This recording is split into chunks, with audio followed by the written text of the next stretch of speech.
नमस्कार दोस्तों, पहली न्यूज़ की ओर बढ़ते हैं जो है कि करण जौहर को क्यों निकाला गया सूर्यवंशी मूवी से। जैसा कि सूर्यवंशी मूवी में धर्मा प्रोडक्शन का 20% हाथ था और जो ये धर्मा प्रोडक्शन है उससे लोग बहुत गुस्सा है और बिहार के लोग बोल रहे हैं कि धर्मा प्रोडक्शन है यानी करण जौहर की कोई भी मूवी थिएटर में नहीं लगने देंगे और अन्य राज्यों के लोगों ने भी यह बोल रहे हैं धर्मा प्रोडक्शन यानी करण जौहर की कोई भी मूवी थिएटर में नहीं लगने देंगे। इस बात पर अक्षय कुमार और रोहित शेट्टी ने फैसला लिया है सूर्यवंशी मूवी में धर्मा प्रोडक्शन का नाम नहीं दिखेगा। ये दोस्तों अब सेकंड न्यूज की ओर बढ़ते हैं तो सेकंड न्यूज आ रही है सुशांत सिंह राजपूत की आखिरी फिल्म की हीरोइन संजना के बारे में। सुशांत की मौत की खबर सुनकर रो पड़ी उनकी आखिरी फिल्म की हीरोइन संजना और बोली अभी तो इतना कुछ बाकी था। जैसा कि सुशांत सिंह राजपूत बिना कुछ कहे और बिना कुछ मांगे हमें अलविदा कह गए। सुशांत की आखिरी मूवी दिल बेचारा जो लॉकडाउन के बाद रिलीज होनी थी, उस मूवी की हीरोइन संजना सांधी को सुशांत की मौत की खबर मिली। उनका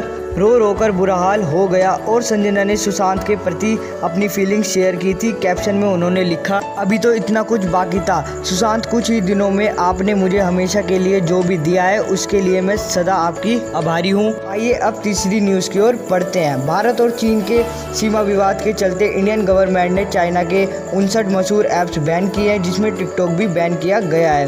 उस पर मलाइका की प्रतिक्रिया सामने आई है। मलाइका अरोड़ा ने अपने इंस्टा स्टोरी में टिकटॉक बैन होने की खबर मिलने पर खुशी जाहिर की है। उन्होंने लिखा लॉकडाउन में अब तक की सबसे अच्छी खबर आखिरकार आज मिली गई और कहा हास्यास्पद वीडियो अब हम लोगों को देखने के लिए नहीं मिलेगी। ये अब हम लास्ट न्यूज की ओर बढ़ते हैं। मशहूर भोजपुरी अभिनेत्री रानी चटर्जी ने अपने इंस्टाग्राम पर खुलासा किया है कि उन्हें कई सालों से कोई शख्स परेशान कर रहा है। रानी ने सोशल मीडिया पर शेयर किए पोस्ट में सभी बातें बताई। उन्होंने यहाँ तक कि यह भी कह दिया है कि वह डिप्रेशन में है और अपनी जान दे देंगी। इंस्टाग्राम पोस्ट पर अपने बयान के साथ उन्होंने उस शख्स के पोस्ट की कुछ तस्वीरें भी शेयर की हैं जिन पर उन्होंने सताने का आरोप लगाया है। इंस्टाग्राम पर उन्होंने #डिप्रेशन के साथ बयान लिखा #डिप्रेशन मैं बहुत ज़्यादा अब डिस्टर्ब हो चुकी हूँ। अक्सर मैं स्ट्रॉन्ग बने रहने की और पॉजिटिव बने रहने की बात करती हूँ पर अब और नहीं हो पा रहा है। ये आदमी कई सालों से मेरे बारे में ना जाने कितनी गंदी गंदी बातें फेसबुक पर लिख रहा है। मैंने बहुत इग्नोर करने की कोशिश की, मैंने कई लोगों से बात की पर सबने कहा कि इग्नोर करो, पर मैं भी तो इंसान हूँ, मैं मोटी हूँ,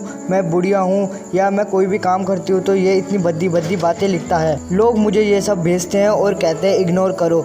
अब नहीं हो सकता इग्नोर। मैं कई सालों से इस बात को लेकर काफ़ी परेशान हो चुकी हूँ, मानसिक तनाव से गुजर रही हूँ। ये शायद चाहता है कि मैं अपनी जान दे दूँ, इसी वजह से मेरी निजी ज़िंदगी में बहुत तनाव है। पुलिस से ये मेरी रिक्वेस्ट है, अगर मैं कुछ कर लेती हूँ तो इसका जिम्मेदार धनंजय सिंह होगा। मैंने साइबर सेल में भी इसकी शिकायत की थी, वहाँ पर कहा गया कि इसने मेरा नाम नहीं लिखा, पर मैं जानती हूँ ये सिर्फ मेरे लिए लिखता है। मैं हताश हो चुकी हूँ, अब हिम्मत नहीं बची है, या तो मैं आत्महत्या कर लूँ क्योंकि मैं बहुत बुरे डिप्रेशन से गुजर रही हूँ। इसकी वजह से कई सालों से अब और नहीं होता बर्दाश्त #सुसाइड। इस ब्लैकमेल के कारण वह डिप्रेशन में चले गई और उन्होंने सुसाइड कर ली। तो आज के लिए इतना ही। लाइक करें, सब्सक्राइब करें, शेयर करें और बेल आइकन को दबाना बिल्कुल ना भूलें।